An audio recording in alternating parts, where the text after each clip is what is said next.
Austin, Texas, and I attend Williams College in Williamstown, Massachusetts. And what year are you entering?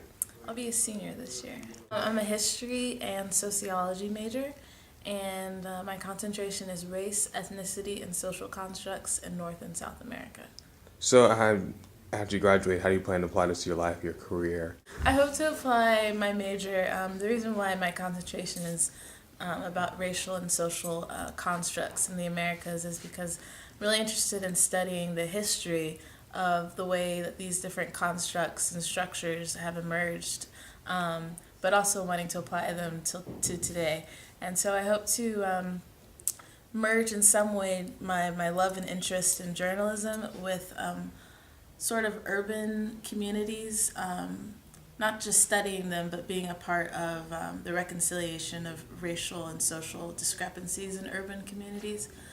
So whether that's through public policy or journalism, I think I'd really like to work for like a nonprofit or a community-based organization that's looking at those different issues, whether it's racial discrepancies, education, social economic issues, urban planning and development. That's sort of where my interests lie. And on Williams College, what would you say the diversity is like? Is there a way that people can connect different minorities with other minorities or different people with different diversities, backgrounds, religions? What is it like? Well, Williams is very, very good liberal arts college. Number one, in fact. Yeah, that's right, Amherst. And number 4 school in the country, just throwing that one out there. But anyway, and because of that, I think they pride themselves on being very diverse for how prestigious of a school it is. For me, coming there, it was like, oh, it is really diverse, a lot more diverse than the other schools I looked at. But I was also coming from a very homogeneous environment in my high school experience. I think the numbers, the stats are like 10% African American or of color. I'm not quite sure how they do that number because there's a lot of biracial kids and they all get thrown in that 10%.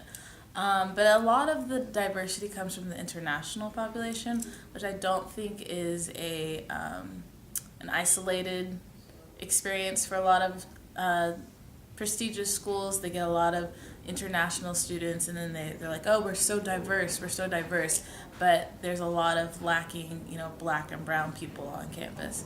In terms of the actual experience and merging of cultures and religions on campus, there are a lot of different clubs and social groups. We don't have a Greek system, so there's the BSU, the Black Student Union, there's a Caribbean group, there's different Asian groups, there's a Jewish group or club, there's Latino, Hispanic club, and they're all very much their own entities. But then there's this thing called MINCO, and it's minority. It's basically a conglomerate of all the different minority groups on campus. And they try to do a lot of overlapping events or, sponsor similar causes.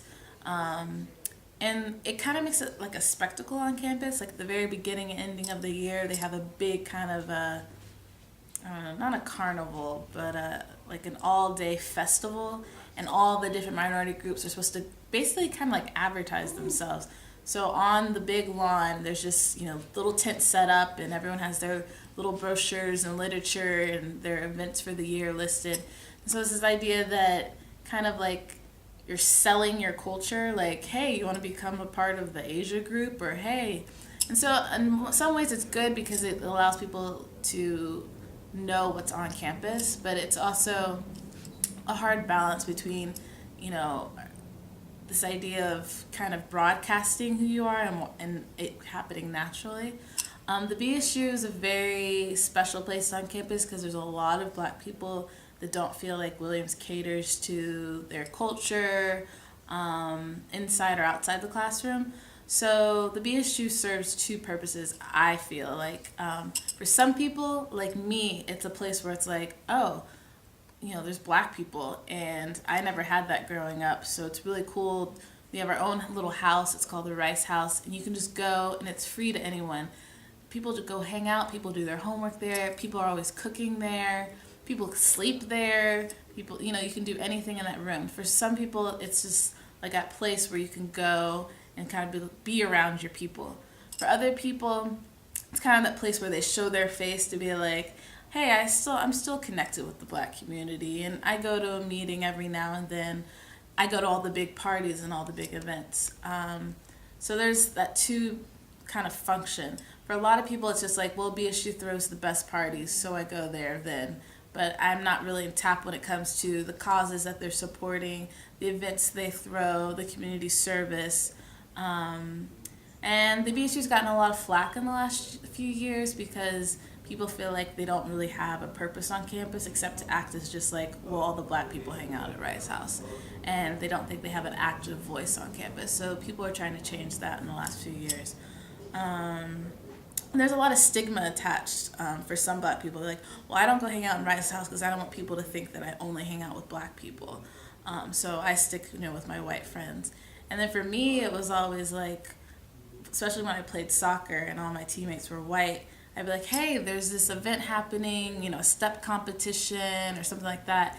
And I'd invite my other friends who happen not to be Black, and they'd be like, well, you kind of go do your Black thing. And when you're done, come back to our party.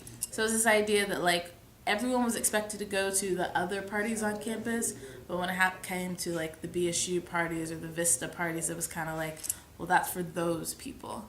And so in the last few years, there's been a transition where people are like, no, these are groups that serve a function on campus, and we deserve to have them, but they're open to everyone. And so you've seen a lot more different faces in Rice House, and everyone knows. I mean, it's just obvious. BSU throws the best parties. Hey. We have like the step competition every year with schools from all over the area, and a lot of people come to those events. But it's when things become intimate that you don't see that diversity. People go to the big events at the auditorium, but when there's like insular parties, people outside of the Black community feel very uncomfortable. And Williams has really started to recommit themselves to the idea of diversity. We had a whole day devoted to diversity. They had all these speakers. What does diversity mean? They changed the curriculum requirements. It used to be everyone had to take one peoples and culture class, and it basically meant, cultures outside of European tradition. And now they changed the name to like diversity, multicultural, something. You have to take 2 before you graduate. And so it's this whole, and people are questioning, is it more like an act, like an external thing, a facade of Williams is doing, or are they really committed to it? So yeah, all those things. And that happened because last year, there were 2 really, what do you call it? Not crucial, but 2 very, I'm sorry. Vital? Sleep deprived. Huh? Vital? Not vital, no, but 2 very, significant? Controversial incidents that happened. Way off. Yeah, way off. 2 controversial incidents that happened last year involving freshman dorms where racial slurs were written on people's doors, some other testy stuff. So people got really upset about it. There was like a whole protest that happened at night. And so people formed this, what was it called? We Stand or I Stand group or something like that. And that's who put on the diversity day this year. And it was one day, classes were canceled. You had to go to 2 events or 2 speakers. Sports teams were required to do different kind of caucuses or whatnot. And a lot of people feel like it stems from the sports teams because we don't have a Greek system. And I'd have to kind of agree. Not that racial tension happens with the sports teams, but because there's no Greek system, the football team and the basketball team, they all act as sort of like their own little Greek systems, and they put on parties and whatnot. And people think that there might be tensions there.